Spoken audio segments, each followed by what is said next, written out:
సామాన్య ప్రజలను అధికార పార్టీ నాయకులు ఏనాడు పట్టించుకోలేదని ఆరోపించారు నిడదవోలు జనసేన అభ్యర్థి అతికాల రమ్యశ్రీ. పశ్చిమ గోదావరి జిల్లా నిడదవోలు నియోజకవర్గంలో బస్తిరెడ్డిపేటలో జనసేన మేనిఫెస్టోని ప్రచారం చేశారు. సామాన్యులకు అందుబాటులో ఉండే జనసేన పార్టీని గెలిపించాలని రమ్యశ్రీ విజ్ఞప్తి చేశారు. దీనిపై మరిన్ని వివరాలను మా ప్రతినిధి శివసాగర్ అందిస్తారు. నిడదవోలు నియోజకవర్గ జనసేన పార్టీ అభ్యర్థి అతికాల రమ్యశ్రీ నిడదవోలు నియోజకవర్గంలో ఎన్నికల ప్రచారంలో పాల్గొన్నారు. జనసేన మేనిఫెస్టోను వివరిస్తున్నారు. పవన్ కళ్యాణ్ ముఖ్యమంత్రి చేయాలి, మాయావతిని ప్రధాని చేయాలని లక్ష్యంగానే పనిచేస్తున్నామని అని చెప్తున్నారు. మనతో రమ్యశ్రీ ఉన్నారు. మేడం చెప్పండి, ఏ విధంగా జరుగుతుంది ప్రచారం, ప్రజలు సమస్యలు ఏం చెప్తున్నారు? ఈరోజు నిడదవోలు నియోజకవర్గం నిడదవోలు పట్టణంలో రాయిపేట నుంచి బసిరెడ్డిపేట వరకు ఎన్నికల ప్రచారం నిర్వహిస్తున్నామండి. ఎన్నికల ప్రచారంలో ప్రజల నుంచి ఎంత విశేషమైన స్పందన వస్తుందో అలాగే సమస్యలు కూడా ఇంకా అదే రీతిలో ఉన్నాయండి. అధికార పార్టీ వారు అభివృద్ధి ప్రదాత అని ఎమ్మెల్యే గారు ఇప్పుడు వరకు చెప్పుకుంటున్నారు. అభివృద్ధి అంటే ఏంటండి? ఒక వర్గం అభివృద్ధి చెందితే అభివృద్ధి.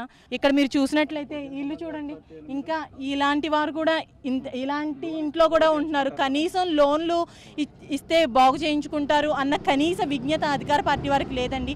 ఇన్నిసార్లు ఇదే రోడ్డు అంటే ఎమ్మెల్యే గారు ఎన్నిసార్లు తిరుగుంటారు? ఈ రోడ్డు పక్కన ఇళ్ళు కనపడవండి.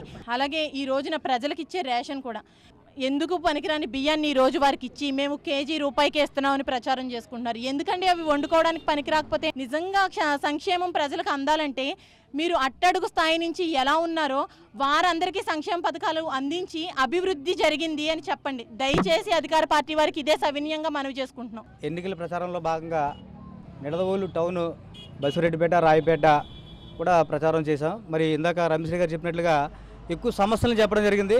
అదే ప్రజల్లో కూడా ఈ జనసేన గవర్నమెంట్కి, పవన్ కళ్యాణ్ గారికి విశేష స్పందన ఉంది.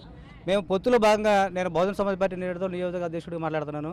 మరి మాయావతి గారు పవన్ కళ్యాణ్ గారు కలిసి చర్చించి 2 గంటల చర్చించి ఈ రాష్ట్ర దేశ రాజకీయాలు ఒక మార్పు రావాలనే ఉద్దేశంతో, అంటే ఆంధ్ర రాష్ట్రం అయితే ఇప్పటి వరకు కూడా 2 వర్గాలు 2 కుటుంబాల్లో పరిపాలించి ఈ రాష్ట్రాన్ని, కానీ నేను ఒక మార్పు తీసుకురావాలి అంటే ఎవరో ఆస్తి కాదు, ఇది ప్రజల ఆస్తి. ఇది పరిపాలన అంటే మరి నిజమైన ప్రజాస్వామ్యం రావాలంటే మరి 3వ ప్రత్యామ్నాయ పార్టీ రావాలనే ఉద్దేశంతో మరి కింద ఉన్నటువంటి సామాజిక వర్గాలు, మరి ఇప్పటివరకు బాధితులుగా ఉన్నటువంటి వర్గాలకి పాలన అందించాలనే ఉద్దేశంతో మరి జనసేన పార్టీ, అదే మాయావతి గారు బహుజన సమాజ్ పార్టీ పొత్తు పెట్టుకున్నాయి.